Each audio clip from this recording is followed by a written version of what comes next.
All right, very good. Thursday night football. Patriots at home against the Colts. Boy, is this a bad spot for Indy.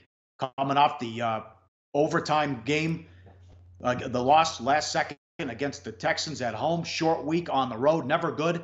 And they send out line was 7.5 the week before at the Westgate. The week before they put the lines up a week early at the Westgate. It shows you how much that line has moved with the bad spot. Mark Lawrence stats: Tom Brady 18-1 straight up and 16-3 ATS October against teams with a losing record.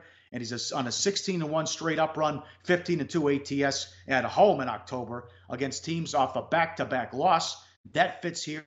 Patriots 10, 51.5 the total. Welcome back, Edelman. And the Patriots looked great last week, running out the Dolphins. The defense has played well. The issue has been the offense so far, but they got Michelle at 100 yards in the win, breakout performance.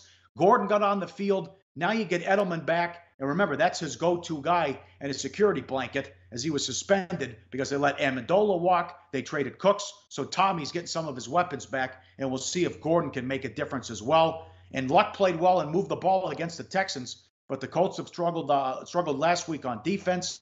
It's a huge spot here for the Colts, likely to lose, and that could just about finish their season if they would drop here with another loss.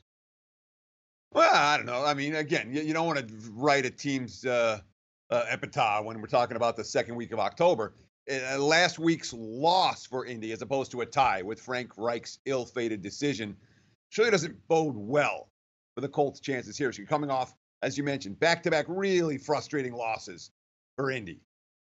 Overtime loss in which they played extra football, short week with travel, and oh, by the way, you're taking on the elite team in the AFC that just got Julian Edelman back. And of course, excuse me, Pauly, as you mentioned, Josh Gordon matters.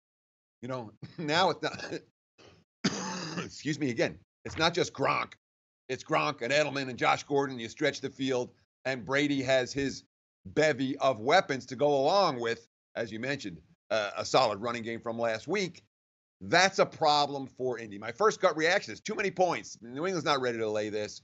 Nah, I don't know if I buy it. And then you start looking at the Colts a little bit, and you're like, yeah, well, maybe New England is ready to lay this. We've seen the road team struggle in these Thursday night games. That is not unusual. That's not new to 2018. Certainly, Belichick over a rookie head coach for Thursday night prep is something that's worth something. Secondly, Indy is all banged up. Have you seen Darius Leonard, the kid out of South Carolina State? He's been the best rookie defender in the NFL so far this season. He leads the whole league in tackles. He's been an absolute monster. And he's a big reason why Indy's defense has looked better at times this season than it did last year. Is Darius Leonard.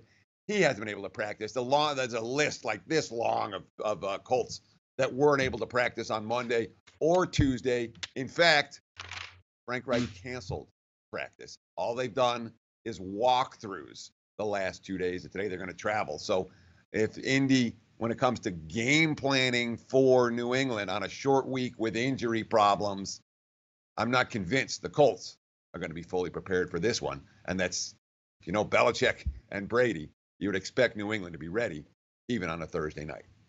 All right. They lose, stick a fork in them. They'll be 1-4 in a tough division, looking up at Tennessee and Jacksonville.